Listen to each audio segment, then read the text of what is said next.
Hello, my name is Sam Wood. I'm an English teacher in Montreal.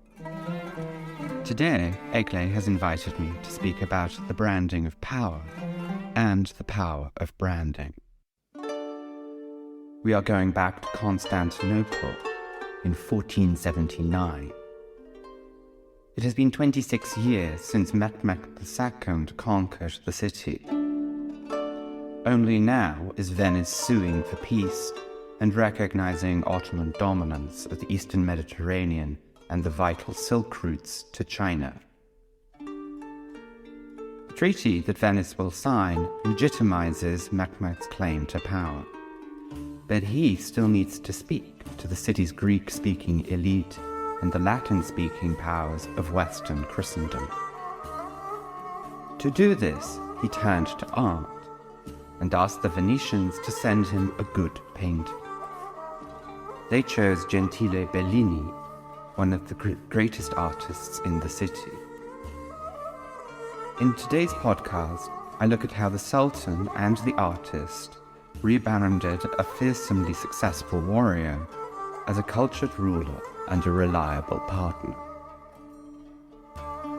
They use a number of strategies: exaggeration, use of the audience's language and iconography, luxury, a blending of traditions, and the use of body language.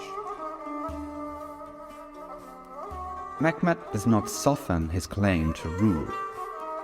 He bore the title of Kaiser-i-Rom, or Caesar of Rome, as all rulers of Rome had done since Julius Caesar.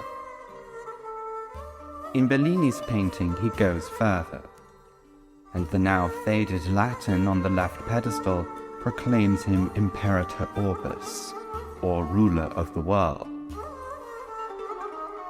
As well as making his status known in the language of his audience, he also uses their iconography. He is seated within a Roman triumphal arch that would be familiar to the Western heirs of the Roman Empire. Crowns are part of Western royal and imperial iconography, but they were not used by either the Byzantines or the Ottomans. Still, crowns were necessary if Mehmed was to communicate his equal status. Placed above the arch, the crowns are ambiguous. Possibly they refer to Mehmed's conquests in Greece, Trebizond, and Asia. They might also refer to the triple crown worn by the Pope in contemporary Rome. This ambiguity brings to mind both Mehmed's power if the treaty is not upheld, and his ambition. Traditionally, Ottoman rulers were shown kneeling, a position unthinkable for a Western ruler. The use of a balustrade, often seen in paintings of Venetian rulers, conceals this possibility. Placing a bejeweled Persian rug over the balustrade communicates Mehmed's wealth, and perhaps more importantly to Venice, the access to the Silk route that was at stake in the negotiations.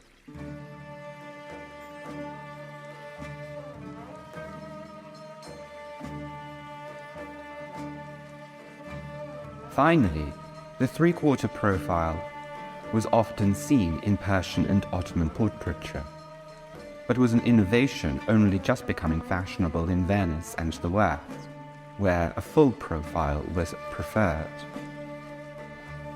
By choosing this pose, Mehmed is able to follow Ottoman tradition while appearing modern in Venice.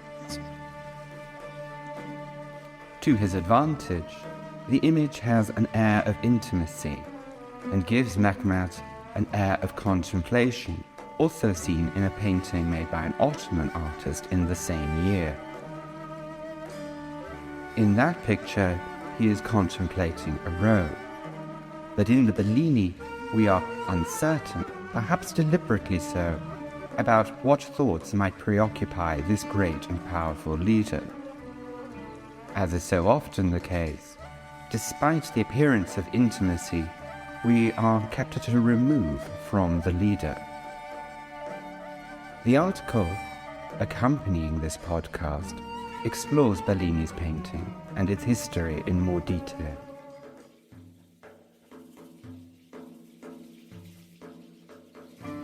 Thank you for listening, and I hope that you find the lessons from Mehmed and Bellini useful for your own projects.